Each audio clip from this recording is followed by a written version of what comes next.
The forest path to Thornhallow had no end. At least, that's what the villagers claimed.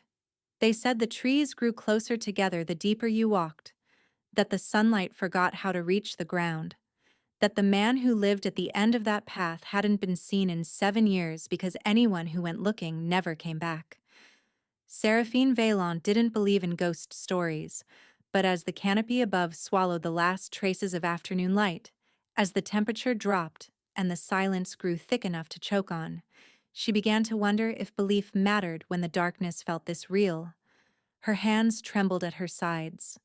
Not from cold, from rage.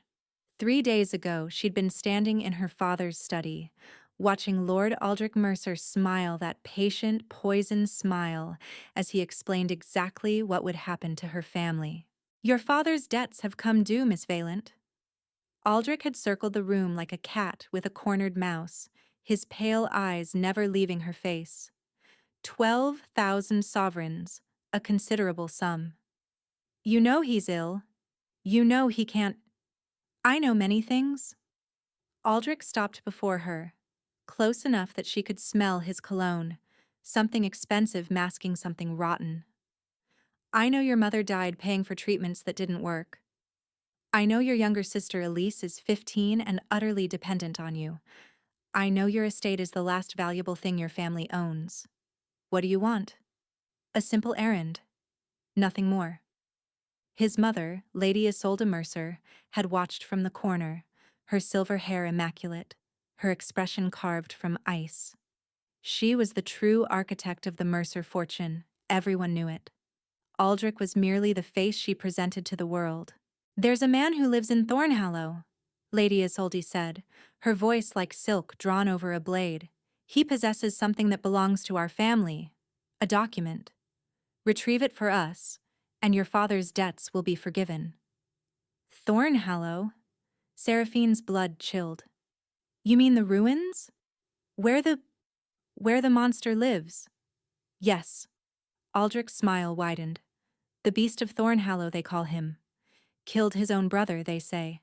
Went mad with grief, or guilt, and retreated into those woods to rot. You're asking me to walk into a murderer's domain. We're asking you to save your family." Lady Isolde rose, crossing to Seraphine with measured steps. "The document is a land deed. It belongs to us. The creature stole it years ago. We simply want it back. And if he kills me, then your sister will take your place." Lady Isolde's eyes were empty of mercy. "She's young, pretty. Perhaps she'd have better luck appealing to his appetites." The threat landed like a physical blow. "You wouldn't. We would. We will." Aldrich leaned close, his breath warm against her ear. "Unless you'd prefer a different arrangement. Marry me, Seraphine. Become a Mercer. Your family's debts disappear. Your sister is protected, and you never have to set foot in those woods." She'd looked at him then, really looked. At the cruelty hiding behind his charm, at the hunger in his eyes that had nothing to do with love. "I'll go to Thornhallow," she'd said. Now, 3 days later, she was paying for that choice. The trees had become a cage. The path had narrowed to barely a foot across. Roots clawed at her ankles, and branches reached for her hair like skeletal fingers. Every instinct screamed at her to turn back, but turning back meant Elise walking this same path. That wasn't an option. Seraphine pressed forward until the forest released her without warning. One moment she was fighting through undergrowth, the next she stood at the edge of a clearing, and before her rose Thornhallow. It wasn't ruins, not entirely.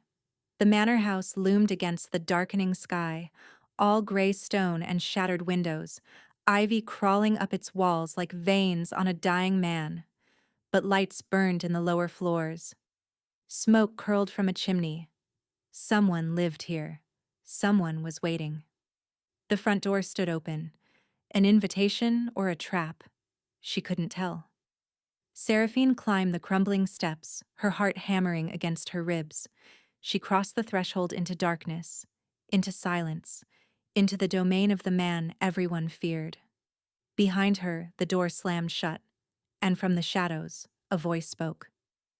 "You're either very brave or very foolish to come here alone, Miss Valiant." He knew her name. Seraphine spun toward the voice, her back pressed against the cold door. The entrance hall stretched before her, vast and decayed, moonlight streaming through broken windows to illuminate dust motes dancing in the air. A grand staircase climbed into darkness. Portraits lined the walls, their faces obscured by grime and time. And standing in the center of it all was a man who looked nothing like a monster. He was tall, taller than Aldrich, broader through the shoulders, with dark hair that fell past his collar and a jaw shadowed by days of stubble. His clothes were simple: a white shirt with sleeves rolled to his elbows, dark trousers, worn boots. He held no weapon, made no threatening move, but his eyes, pale green, almost luminous in the dim light, watched her with an intensity that made her breath catch. "How do you know my name?" she demanded, proud that her voice didn't shake. "I know everyone the Mercers sent to die." He moved closer, his footsteps silent on the stone floor. "You're the fourth this year. The others were men. Soldiers, mostly. They came with swords and fire and confidence."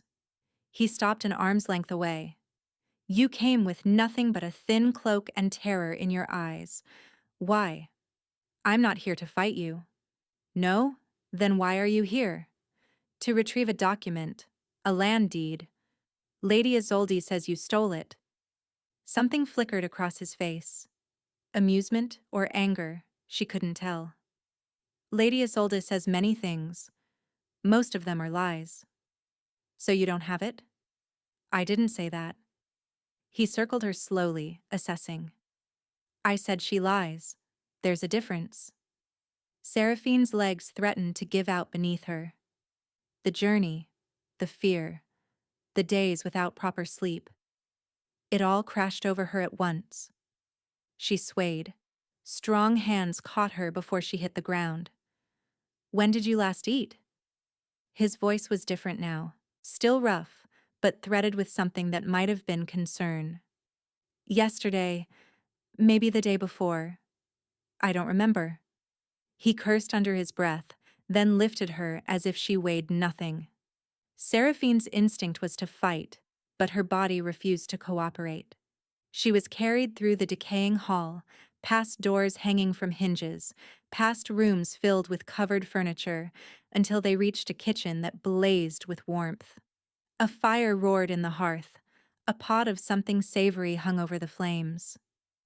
The man set her in a chair beside the fire and pressed a cup of hot broth into her hands. "Drink, slowly." She obeyed because she had no strength to resist. The broth was simple but good. Vegetables, herbs, a depth of flavor that suggested someone here knew how to cook. "You're not what I expected," she admitted when the cup was half empty. "What did you expect? Fangs? Claws? A necklace of human bones?" "Something closer to a monster. That's what they call you." "They call me many things." He sat across from her, firelight carving shadows into his angular face. "The Beast of Thornhallow, the Butcher of Ashford, the man who murdered his own brother for a title he never even claimed." Seraphine's hand froze around the cup. "Ashford? You mean—" "I mean that 7 years ago I was Cale Ashford, Duke of Ravensmoor, heir to one of the largest fortunes in the Northern Territories." His smile was bitter, broken. "Until the Mercers decided that fortune should belong to them." The cup slipped from her fingers, shattering on the stone floor. She hadn't been sent to retrieve a document from a monster. She'd been sent to die at the hands of a banished duke, a man the Mercers had already destroyed once. And now she understood why they wanted her dead. Seraphine couldn't move, couldn't think. The name echoed through her mind like a funeral bell. Cale Ashford, the Duke of Ravensmoor. Everyone knew the story. 7 years ago, the Duke's younger brother, Lord Bastian Ashford, had been found dead in his chambers, strangled. The evidence pointed to Cale. A bloodied cravat in his possession, witnesses who'd heard them arguing that night, a motive rooted in jealousy and inheritance disputes. The trial had been swift, the verdict devastating. Rather than face execution, Cale Ashford had been stripped of his title, banished from society, and condemned to exile in the very estate where his family's fortune had begun. Thornhallow. Most believed he'd died within the first year. The rest believed he'd gone mad. No one believed he was innocent. "You're staring," Cale said, still seated across from her. "I'm used to it. But I'd appreciate knowing what thoughts are making you look at me like I might devour you whole." "You were convicted of murder. I was convicted of a crime I didn't commit. There's a difference. The evidence was fabricated. Every piece of it." His voice remained steady, but his hands clenched on his knees. "The cravat was planted. The witnesses were bribed. The motive was invented by people who needed me gone. The Mercers. The Mercers." He stood, pacing to the fire. Bastian discovered what they were doing, how they'd been systematically acquiring land through forged debts and manufactured defaults. He was going to expose them, so they killed him and made certain I'd take the blame. Seraphine's stomach churned. Forged debts, manufactured defaults, her father's sudden financial ruin, the impossible sum that had appeared from nowhere, the pressure to sell their estate at a fraction of its value. "They're doing it to my family," she whispered. "The debt. It's not real. It's never real. That's how they work." Cale turned to face her.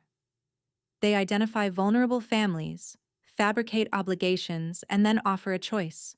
Surrender everything or face destruction. Your father refused to sell, so they created a debt he couldn't pay. And sent me here to die. To disappear. They'll tell everyone you wandered into the forest searching for some fantasy treasure and never returned. A tragic accident. Meanwhile, your father will be too broken with grief to fight, and they'll take everything. My sister. They threatened to send her next if I refused. They won't stop with your family. They never do. I've watched from these woods for 7 years, documenting every family they've ruined, every life they've destroyed." His eyes met hers, and in them she saw a fury that matched her own. "I've been waiting for the right moment to strike back, the right weapon. And you think that's me? I think you walked into this house prepared to face a monster because you refused to let your sister take your place. I think you negotiated with people who wanted you dead and found a way to survive. I think you have more courage than anyone the Mercers have ever targeted." He crossed to her, kneeling so their eyes were level. "I have evidence, Seraphine. 7 years of documentation, forged signatures, bribed officials, murdered witnesses. Everything I need to destroy them. What I don't have is access to their world. I'm a ghost, a cautionary tale. I can't walk into their ballrooms and gatherings. I can't get close enough to deliver the killing blow. But I can. You could be so much more." His voice dropped. "The Mercers expect you to die here. Let them believe you have. Stay. Let me train you, arm you, transform you into something they'll never see coming, and when the time is right, we'll walk into their world together and burn it to the ground. What do I get in return? Your family's debts erased. I have enough hidden wealth to cover 10 times what they claim you owe. Your father's estate restored to his name. Your sister protected by resources the Mercers can't touch. And if we fail, then we die. But we die fighting, not cowering." He extended his hand. "I'm offering you a partnership, Seraphine, not servitude. You help me destroy the people who murdered my brother and stole my life.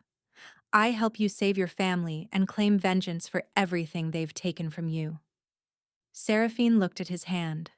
Scarred knuckles, calloused palm. The hand of a man who'd spent 7 years surviving in exile, planning and waiting. 3 days ago, she'd refused to marry Aldrich Mercer because she'd seen the monster behind his smile. Now she was being asked to ally with a man the world called a monster, and she saw nothing but truth in his eyes. "If I do this," she said slowly, "I want your word that we pursue justice, not just revenge. The families they've destroyed deserve restitution." Something shifted in his expression. Respect, perhaps. Agreed. Justice first. Revenge as a bonus.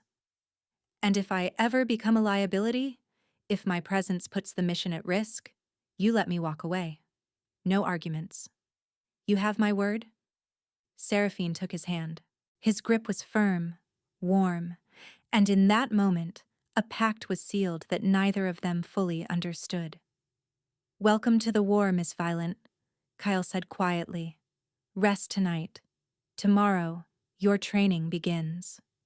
He released her hand and moved toward the door. "One more thing," she called after him. He paused, looking back. "Why do you live like this? In the dark? In the ruins? You said you have wealth. Why stay here?" For a long moment, he didn't answer. Then softly, "Because Thornhallow is where they sent me to be forgotten.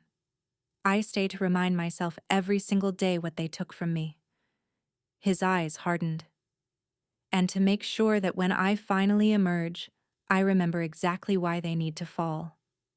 He disappeared into the shadows, leaving Seraphine alone with the fire and the weight of the choice she'd just made. She'd walked into this house expecting death. Instead, she'd found something far more dangerous: hope. Seraphine woke to sunlight. That alone was disorienting. She'd expected Thornhallow to be perpetual darkness, a tomb of shadows and decay.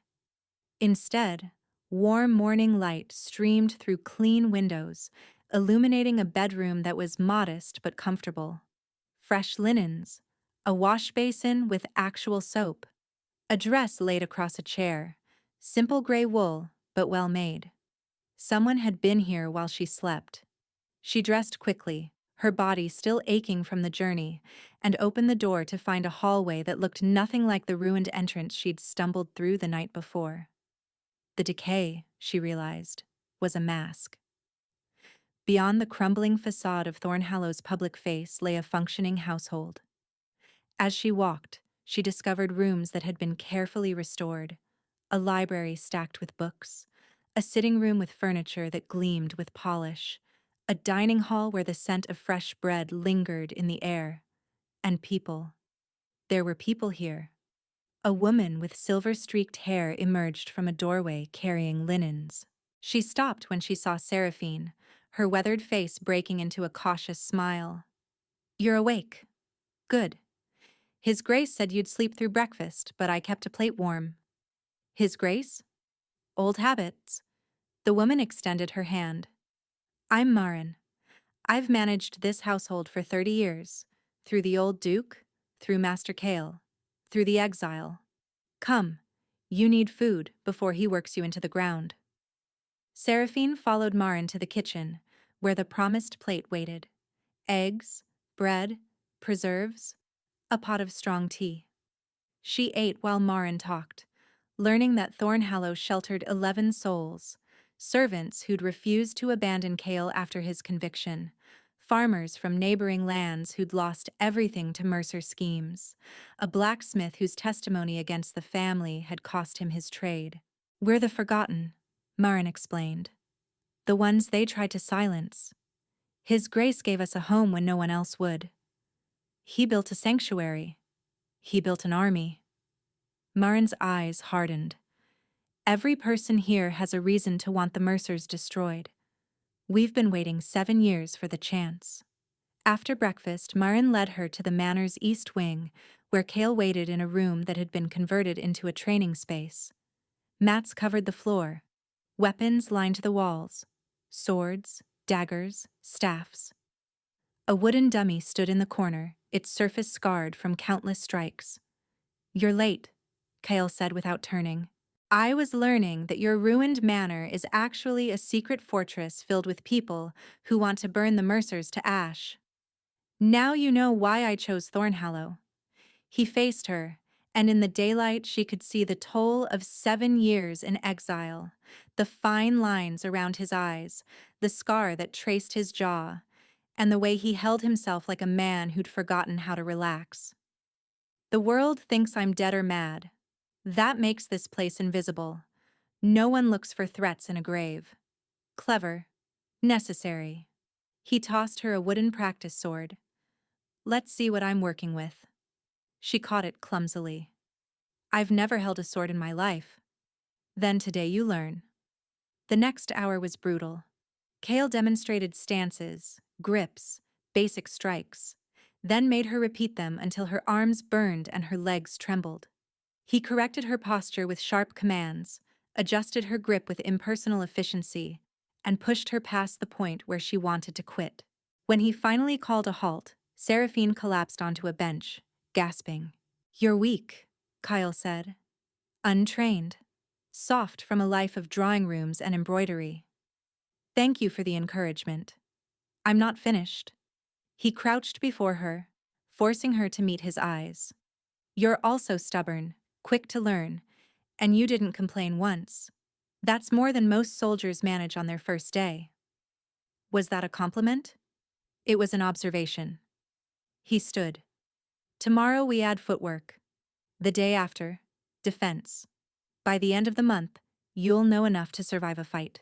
By the end of 6 weeks, you'll know enough to win one." 6 weeks? I thought we were in a hurry. We are. But rushing gets people killed. He moved toward the door. "Rest this afternoon. Tonight, your real education begins." "Which is?" He paused at the threshold. "Learning everything the Mercers don't want anyone to know."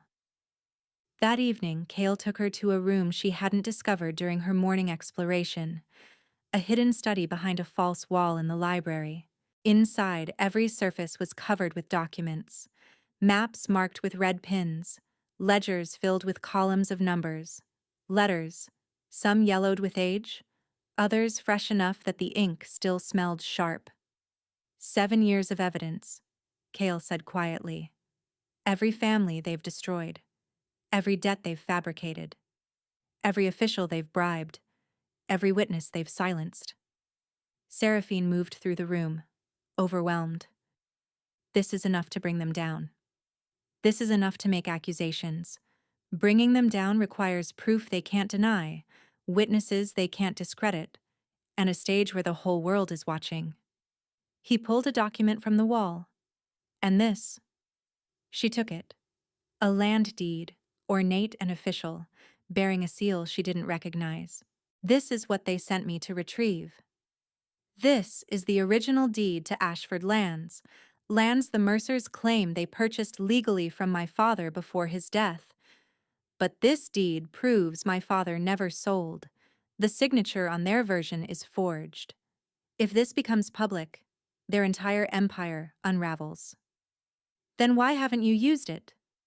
"Because the moment I surface, I'm a convicted murderer making desperate accusations. They'll claim I forged this document. They'll say I'm lying. And without someone credible to present it, someone society hasn't already condemned, it's worthless." Understanding dawned. "You need me to be your voice. I need you to be my blade." His eyes locked onto hers. "The Mercers know my face, my voice, my every weakness. They don't know you. By the time they realize what you are, it will be too late." Seraphine set the deed down carefully. "Show me everything," she said. "Every document, every name, every connection. If I'm going to destroy them, I need to know exactly who I'm fighting." Something that might have been approval flickered across Kale's face. He reached for the first ledger. Then, "Let's begin." 6 weeks transformed Seraphine into someone she barely recognized. Her body hardened from daily training, sword work in the mornings, hand-to-hand combat in the afternoons. The softness Kale had criticized melted away, replaced by lean muscle and reflexes she hadn't known she possessed. Marin taught her to move through a room without being noticed. The blacksmith, a giant named Corwin, taught her to read an opponent's intentions before they struck. A former lady's maid named Thessa drilled her on etiquette, accent, and the thousand small details that separated nobility from pretenders. But it was the evenings with Kale that changed her most. Night after night, they sat in the hidden study, working through documents by candlelight. She learned the names of 37 families the Mercers had destroyed. She memorized the network of bribed officials who protected them. Magistrates, tax collectors, even a bishop who'd bless their charitable donations while ignoring their crimes. She traced the web of forged debts back 15 years, to the moment Aldrich's father had first realized that fraud was more profitable than honest business. And slowly, she learned about Cale himself. He revealed pieces of his past reluctantly, like a man pulling splinters from his own skin. His childhood in these halls, happy until his mother died when he was 12. His father's slow decline into grief and neglect. His brother Bastian, 3 years younger, who'd worshipped Cale with the devotion only little brothers could manage. "We were supposed to protect each other," Cale said one night, staring into the fire. "I was the heir, but Bastian was the clever one. He noticed things I missed. Patterns. Inconsistencies. Like the Mercer schemes. He found a discrepancy in our family accounts. Money that should have been there but wasn't. He traced it back to a loan my father had supposedly taken from Lord Mercer. A loan my father never remembered signing. The same method they used on my family." Exactly. Bastian was going to expose them. He'd gathered evidence, arranged meetings with magistrates who weren't yet in Mercer pockets. He was 23 years old and absolutely certain that truth would prevail. Cale's voice cracked almost imperceptibly. The night before his meetings, they came for him. I was away, deliberately lured to a hunting party hosted by a Mercer ally. By the time I returned, Bastian was dead, and every piece of evidence he'd gathered had vanished. He looked at Seraphine. "They staged the scene to implicate me. The bloody cravat. The argument witnesses claimed to overhear. All fabricated. All flawless. And no one believed you. Why would they? I was the jealous older brother. The one who stood to inherit everything if Bastian died. The Mercers had been planting that narrative for months. Subtle comments at parties, rumors about our supposed rivalry. When Bastian died, everyone already believed I had motive." Seraphine reached across the space between them and touched his hand. He flinched but didn't pull away. "I believe you," she said quietly. "And when this is over, everyone will know the truth." For a long moment, Kyle was silent. Then his fingers turned, interlacing with hers. "You're the first person to say that in 7 years?" Then everyone else was blind. The fire crackled between them and something shifted. A wall crumbling, a distance closing. Cale's thumb traced a circle on her palm, and Seraphine felt warmth spread through her chest that had nothing to do with the flames. Then the door burst open. Corwin stood in the threshold, breathing hard, his massive frame blocking the light from the corridor. "Riders approaching, 4 of them. They're wearing Mercer colors." Cale was on his feet instantly, the vulnerable man of moments ago replaced by the commander.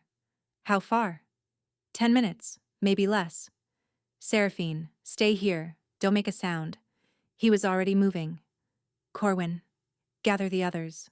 We hold positions until we know what they want." "Cale." Seraphine started.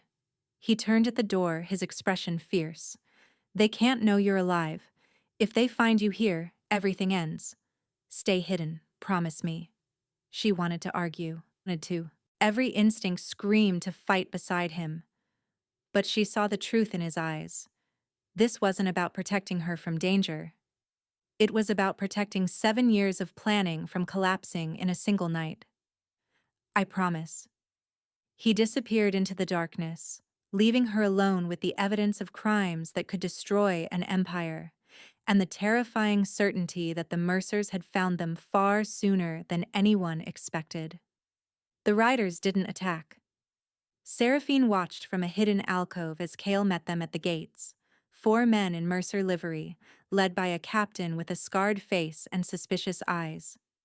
They spoke for 20 minutes while she held her breath, unable to hear the words, but reading the tension in every gesture.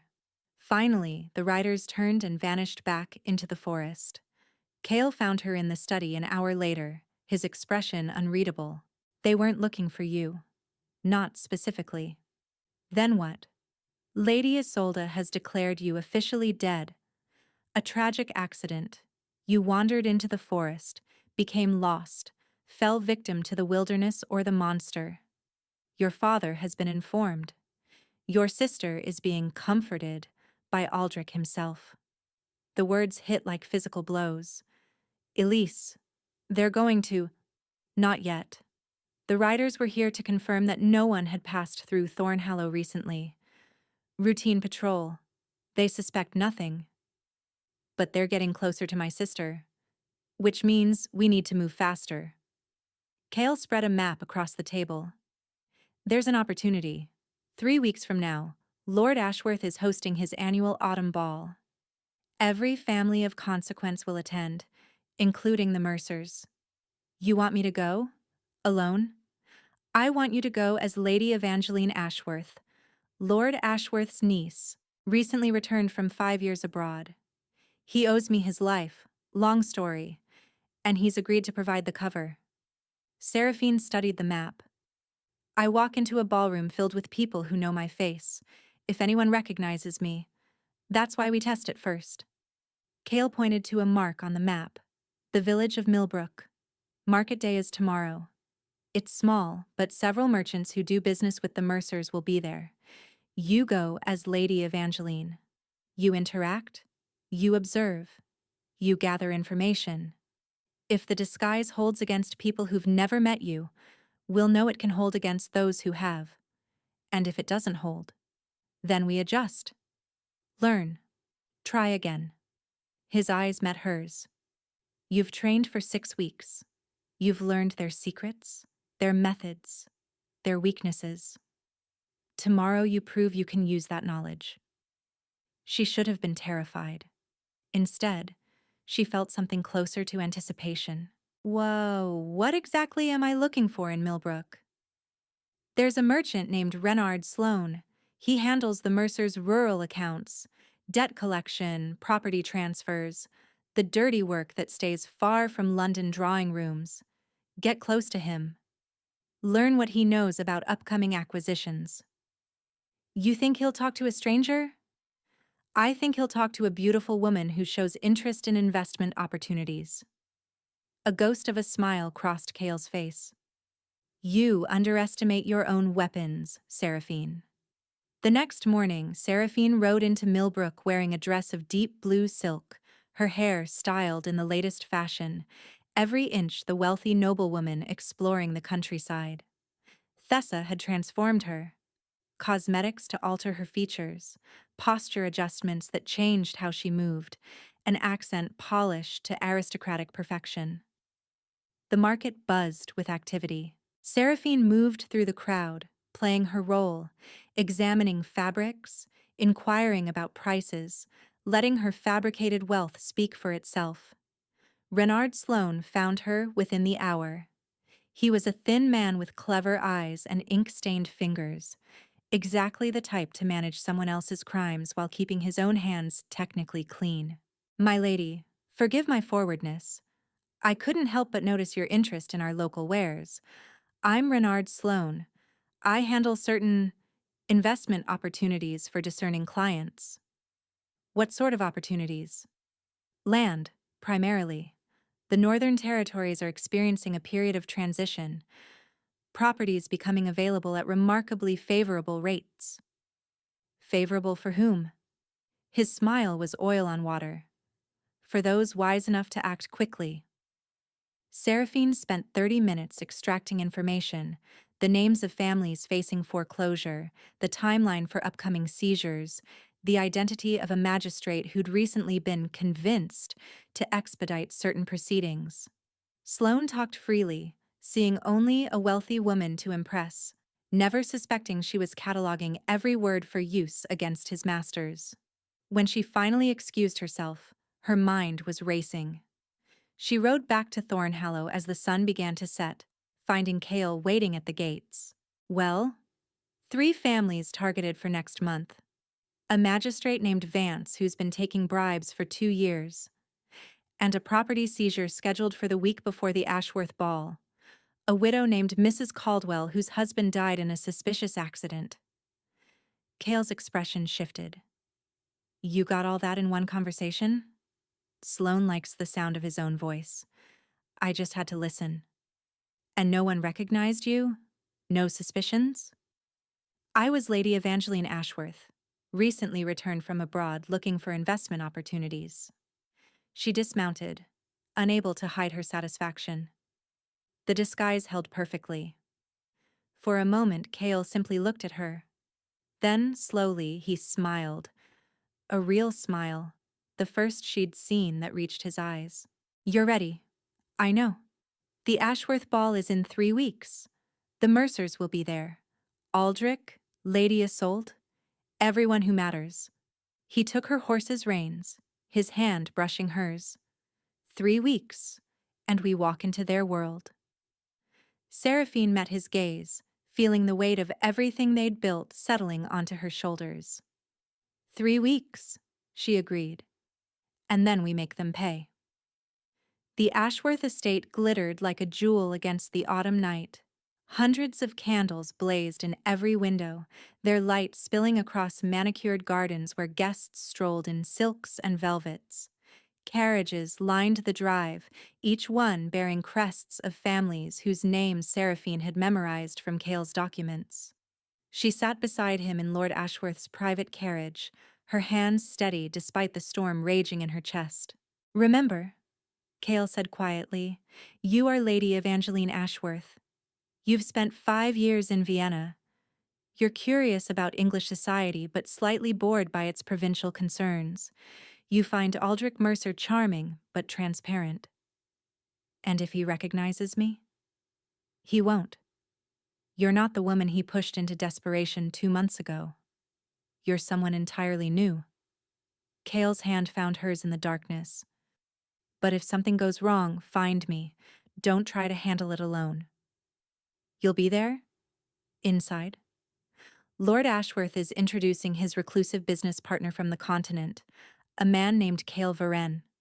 His smile was razor-sharp. The Mercers have never seen my face up close. They convicted me through proxies and paperwork. Tonight I'll be standing 10 feet away, and they won't know they're looking at the ghost they created. The carriage stopped. A footman opened the door. Seraphine stepped out into the light, and Lady Evangeline Ashworth was born.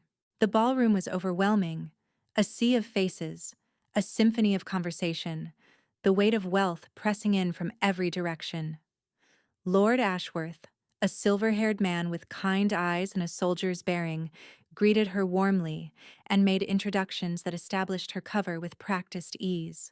Within an hour, she'd spoken to a dozen guests, each conversation a delicate extraction of information wrapped in social pleasantries. She learned which families whispered about Mercer debts. She identified allies who might be turned against them. She mapped the room's politics with the precision Cale had taught her. And then she saw him. Aldrich Mercer stood near the refreshment table, resplendent in black and gold, laughing at something a young woman had said. He looked exactly as she remembered, handsome, confident, utterly convinced of his own invincibility. Beside him stood Lady Isolde, her silver hair arranged in an elaborate style, her eyes scanning the room with predatory attention. Seraphine's heart hammered against her ribs. She forced herself to breathe, to remember who she was supposed to be. Lady Isolde's gaze swept past her without pause. No recognition, no suspicion. The disguise was holding. Then Aldrich turned, and their eyes met across the ballroom. For one terrible moment, Seraphine was certain he knew. Certain the mask had slipped. Certain everything was about to collapse. But Aldrich simply smiled. The same charming, predatory smile he'd used when he'd offered her marriage or death, and raised his glass in her direction. An invitation. Seraphine smiled back, feeling the weight of 2 months of training settle into her bones. He didn't recognize the woman he'd tried to destroy, and that was going to be his greatest mistake. Aldrich approached her within minutes, his confidence radiating like heat from a flame. "I don't believe we've met." He bowed with practiced elegance. "Aldrich Mercer. And you are?" "Lady Evangeline Ashworth, Lord Ashworth's niece." "Ashworth's niece? Strange. He's never mentioned family." "We've been estranged.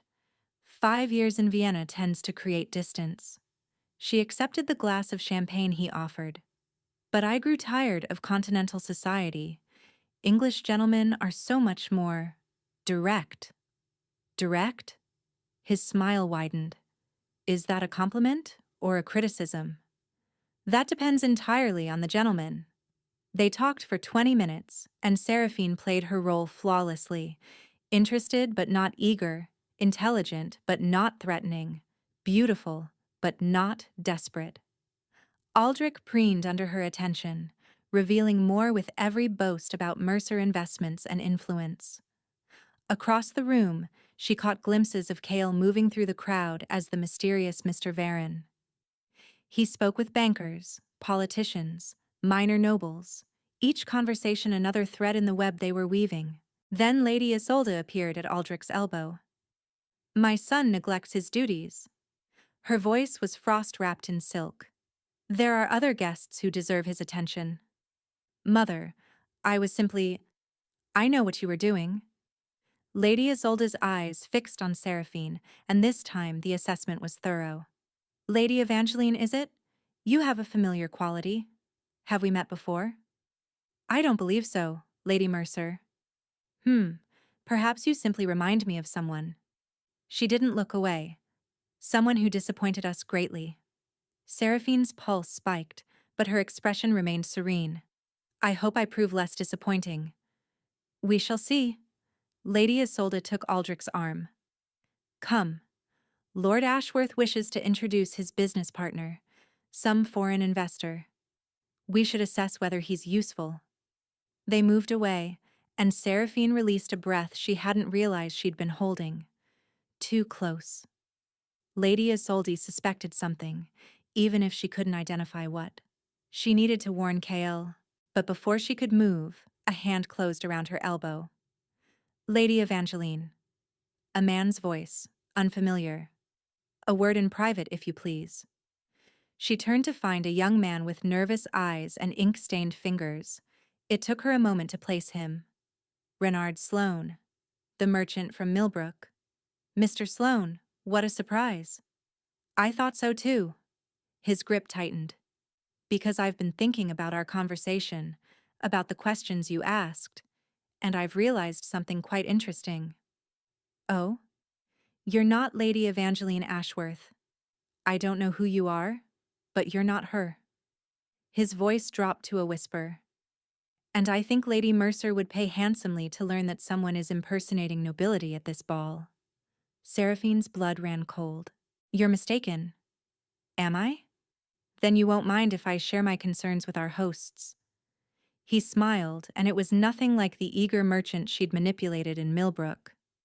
"Unless, of course, you'd like to discuss alternative arrangements. Somewhere private." He was blackmailing her. This insignificant man with his ledgers and his greed had recognized something wrong, and now he thought he could profit from it. Seraphine glanced across the ballroom. Cale was deep in conversation with Lord Ashworth and Lady Isolde, too far away to help. She was on her own. "Very well," she said softly. "Let's discuss this privately." She let Sloane lead her toward the terrace doors, her mind racing through every option Cale had trained her to see. She wasn't the helpless woman Aldrich had tried to destroy, and Renard Sloane was about to learn exactly how dangerous she'd become. The terrace was empty, the autumn air sharp enough to keep other guests inside. Sloane released her arm and turned, his expression shifting from nervous to calculating. "Now then, let's negotiate. What do you want?" "Information. Who are you really? Who sent you? And what are you planning?" Seraphine assessed the situation. Sloane was alone. No witnesses. The ballroom noise would cover any sounds from the terrace. I'm exactly who I claim to be. You're lying. He stepped closer. In Millbrook, you asked questions no real investor would ask. You wanted names, timelines, and specific details about Mercer operations. That's not curiosity. That's intelligence gathering. Perhaps I'm simply thorough. Perhaps you're a spy. His eyes narrowed. The Mercers have enemies. Powerful ones. Someone is funding an operation against them, and I think you're part of it. And if I am, then I want in. The calculation in his expression intensified. I've worked for the Mercers for 8 years. I know where the bodies are buried, literally in some cases. I know which documents are forged, which officials are compromised, which families were destroyed through fraud rather than legitimate debt. Seraphine went still. You'd betray them? I'd survive them. Lady Isolde is getting paranoid. She's starting to eliminate loose ends. People who know too much. Fear flickered beneath his bravado. 3 of my colleagues have had accidents in the past 6 months. I'm not waiting to be fourth. So you want protection? I want out. Completely. New name, new location. Enough money to disappear. He pulled a small leathered journal from his coat. In exchange, I'll give you this. Every transaction I've handled for the past 8 years. Names, dates, amounts, signatures. Enough to destroy the Mercers 10 times over. Seraphine's heart pounded. This was more than they'd hoped for. A witness willing to testify. Documentation that couldn't be dismissed as fabrication. How do I know this isn't a trap? Because if it were a trap, Lady Isolde would already be here. Sloane glanced nervously at the ballroom doors. I'm taking an enormous risk approaching you. The least you can do is take me seriously. Seraphine made her decision. She reached out and took the journal, tucking it swiftly into the hidden pocket Thessa had sewn into her dress. If this is genuine. The terrace doors burst open. Aldrich Mercer stepped through, his expression murderous. Sloane, I thought I saw you sneaking off with my new acquaintance. His eyes moved between them, cataloging, calculating. What are you discussing so privately? Business opportunities, Sloane said, his voice cracking. Lady Evangeline expressed interest in... Don't. Aldrich moved closer, and Seraphine saw the predator beneath the charm. I'm not an idiot, Sloane. You've been nervous for weeks. Jumpy. Looking over your shoulder. He smiled coldly. Mother was right. You've become a liability. Aldrich, I would never... You would. You are. Aldrich pulled something from his coat. Moonlight gleamed on metal. A pistol, small but deadly. The question is what you've already told our lovely guest. Seraphine stepped forward. He told me nothing. We were simply... quiet. The pistol swung toward her. I don't know who you are, Lady Evangeline, but I know you're not what you seem. Mother sensed it immediately. Something familiar about you. Something wrong. His eyes narrowed, studying her face in the moonlight. Remove your mask, he said softly. Show me who you really are. I'm not wearing a mask. Everyone wears masks. He cocked the pistol. I'm going to count to 3. Then I'm going to shoot Mr. Sloane. Then I'm going to take you somewhere private and discover exactly what you know and who sent you. Aldrich. 1. Sloane whimpered. 2. Seraphine's mind raced. No weapons, no allies. 10 feet of terrace between her and a loaded pistol. Thura. She's Seraphine Valent. A voice cut through the night. Cale stepped from the shadows at the terrace's edge, his own pistol raised. The woman you sent to die 2 months ago. The woman you left to the forest. Aldrich's face went white. That's impossible. She's dead. Clearly not. Cale moved closer, positioning himself between Seraphine and the pistol. Lower your weapon, Lord Mercer. This terrace has 17 windows facing it. At least a dozen guests have a clear view of everything happening here. Aldrich's hand trembled. You. I know your voice. You should. You spent 2 years building a case to destroy me. Kale smiled, and it was terrible. Hello, Aldrich. It's been 7 years. Did you miss me? The pistol clattered to the ground. Cale Ashford, Aldrich breathed. The Banished Duke. The same. And I've come to collect what your family owes me. The next few minutes blurred into controlled chaos.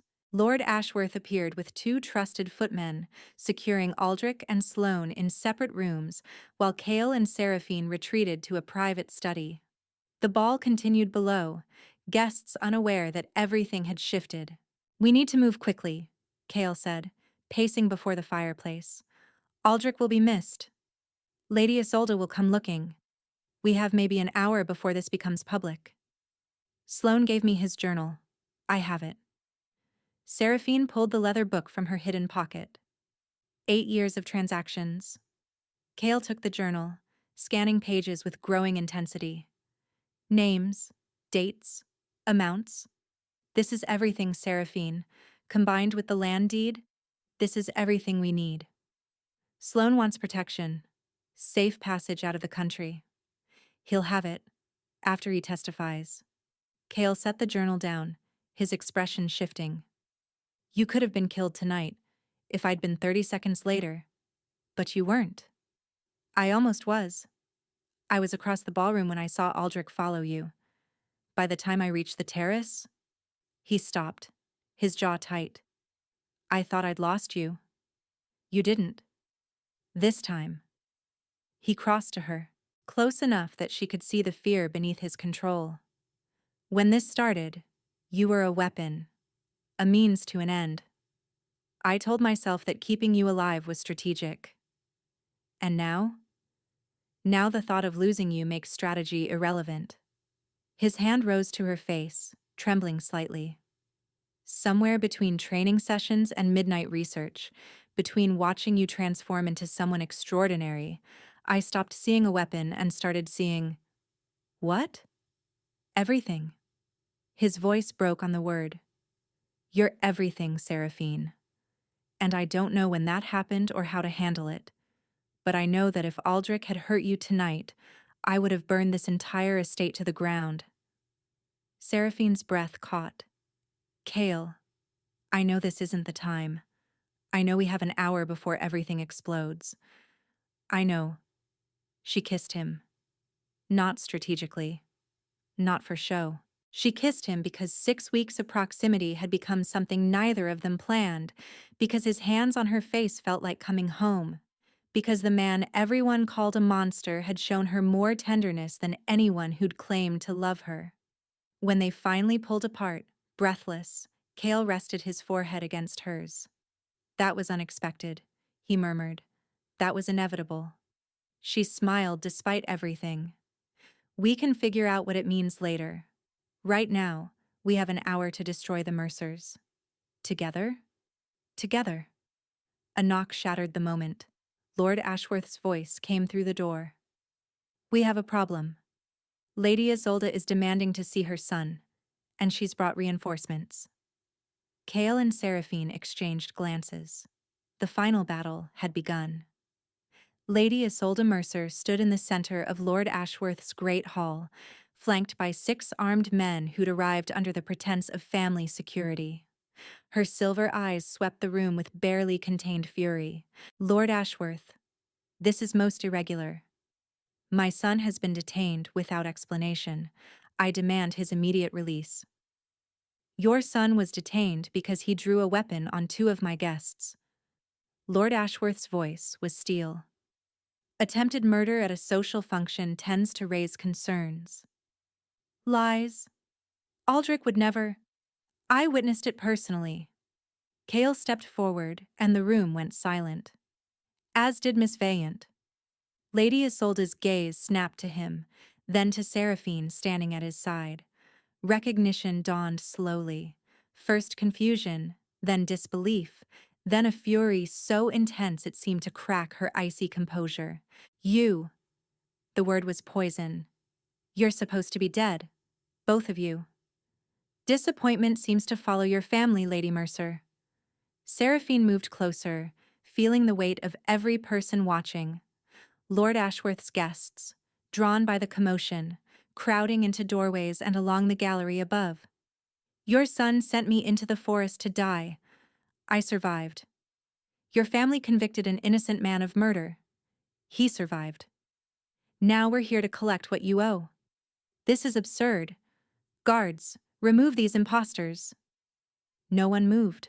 Your guards are currently being held in the wine cellar, Lord Ashworth said mildly. My staff was quite efficient. Then I'll have you arrested, all of you, for kidnapping, for conspiracy, for what, Lady Mercer? Cale pulled Sloane's journal from his coat. For possessing documentation of 37 fraudulent debt schemes, for having evidence of bribed magistrates and forged signatures, for knowing exactly how your family murdered my brother and framed me for the crime, the crowd murmured. Lady Isolde's face went white. That's impossible. Those records were destroyed. Not all of them. Seraphine took the journal, opening it to a marked page. August 15th, 8 years ago. A payment of 2,000 sovereigns to Magistrate Vance for expedited foreclosure proceedings against the Hartwell family. Shall I continue? November 3rd, 7 years ago. Cale's voice carried through the hall. Payment to 3 witnesses who would later testify at my trial. 5,000 sovereigns each. The notation reads, testimony preparation. He reached into his coat again and produced the land deed, the document Lady Isolde had sent Seraphine to retrieve.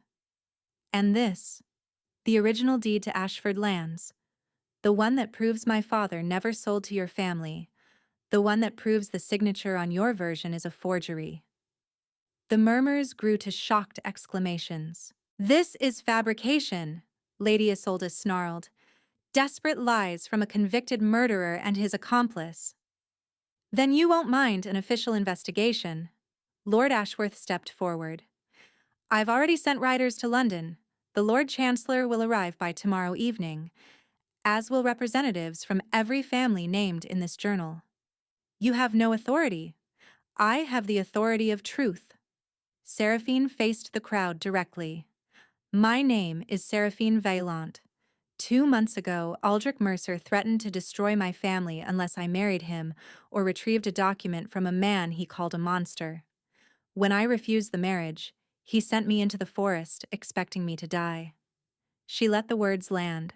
Instead, I found a man who'd spent 7 years gathering evidence of Mercer crimes, a man who lost his brother, his title, his freedom, because he stood in the way of their greed. A man who showed me more honor in exile than Aldrich Mercer ever showed in a ballroom. Pretty words, Lady Isolde spat, but words prove nothing. Then let's discuss proof. A new voice joined the fray. Renard Sloane emerged from a side door, escorted by Lord Ashworth's footman. His face was pale but determined. I managed Mercer accounts for 8 years. Every transaction in that journal passed through my hands. I witnessed forgeries, bribes, and worse. And I'm prepared to testify to all of it under oath. You treacherous little... I'm a survivor, Lady Mercer, just like them. Sloane pointed at Cale and Seraphine. The difference is, I chose the winning side. The crowd erupted. Accusations flew. Guests who'd invested with the Mercers demanded explanations. Others called for immediate arrest. Through it all, Lady Isolde stood frozen, watching her empire crumble. Finally, Lord Ashworth raised his hand for silence. Lady Mercer, you and your son will remain here as my guests until the Lord Chancellor arrives. Any attempt to leave will be treated as an admission of guilt. He nodded to his staff. See them to the East Wing. Comfortably, but securely. As Lady Isolde was led away, she paused before Seraphine. You think you've won? She hissed. But destroying us won't bring back what you've lost. It won't make you noble or respected. You'll always be the girl who was thrown away. Seraphine met her gaze without flinching. No. I'll be the woman who stood back up. And that's something you'll never understand. Lady Isolde was taken away, and in the great hall of Lord Ashworth's estate, surrounded by witnesses who would carry this story across the country, Seraphine finally allowed herself to breathe. It was over.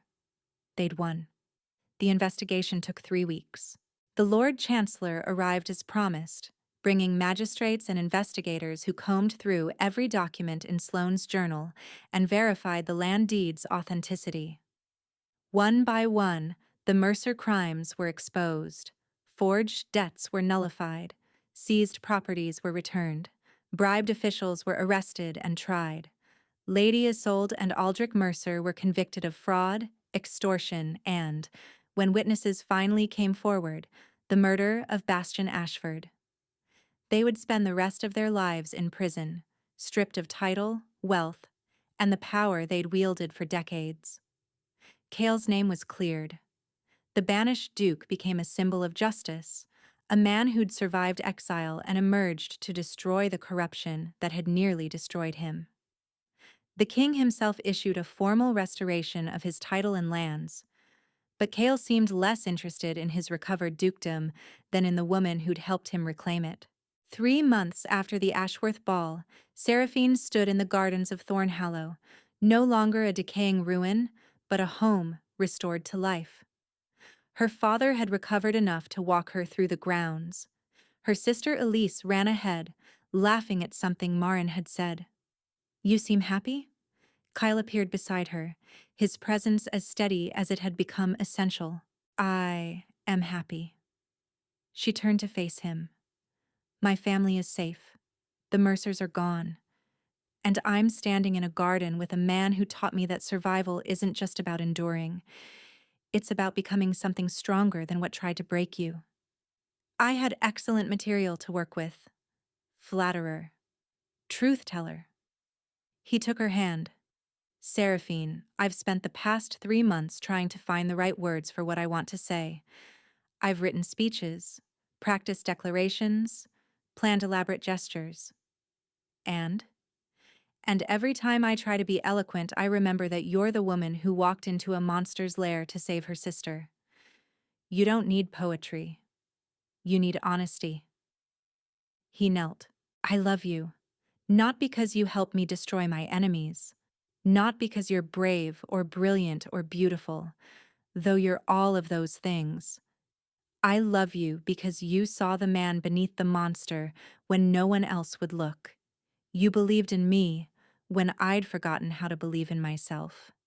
He pulled a ring from his pocket, simple silver, set with a stone the color of autumn leaves. "Marry me, not for strategy, not for protection. Marry me because 7 years of darkness taught me to recognize light, and you're the brightest thing I've ever seen." Seraphine looked at the ring, at the man holding it, at the life she'd built from the ashes of the one that had been stolen. "Yes." The word was barely out before he was on his feet, pulling her into a kiss that tasted like hope and smelled like autumn and felt like every impossible thing she'd stopped believing in.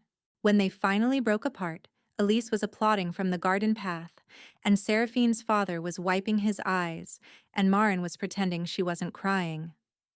"I should warn you," Seraphine said, laughing against his lips. "I'm apparently very good at destroying criminal empires. You may have created a monster of your own." "Good," Cale grinned. "The world needs more monsters like you." That evening, they hosted a small celebration. The staff of Thornhallow, Lord Ashworth, Corwin, and Thessa, Renard Sloane in his new identity, and the families who'd been restored because 2 broken people had chosen to fight instead of surrender. Seraphine stood at the window as the party continued behind her, watching snow begin to fall over the forest where she'd once walked, expecting to die. Cale's arms wrapped around her from behind. "What are you thinking?" "That 2 months ago, I was pushed toward a man everyone feared, expecting to be destroyed. Instead, I found someone who helped me become indestructible." "You were never going to be destroyed." His lips brushed her temple. "You were always going to rise. I just gave you a reason to rise faster. She turned in his arms, facing the man she loved. The monster who'd turned out to be her salvation, the duke who'd chosen exile over surrender, the partner who'd fought beside her until they'd won. They pushed me to speak to the man everyone feared, she said softly. They had no idea he was exactly what I needed. And what's that? Someone who understood that the only way out of darkness is through it. She kissed him gently. Together. Outside, the snow fell soft and silent over Thornhallow. Inside, two people who'd been thrown away by the world held each other close and proved that the coldest beginnings could lead to the warmest endings, if you were brave enough to survive them. Thank you for staying with us until the very end. If this story moved you, the courage to face impossible odds, the power of being seen when the world looks away, the strength it takes to rise from ashes, share it with someone who needs to hear it. Drop a comment with your favorite moment and where you're listening from. Subscribe and ring that bell so you never miss the next chapter. You're the reason these stories exist. Thank you for being here, for listening, for believing that even when they push you toward your fears, you might just find your greatest love waiting on the other side.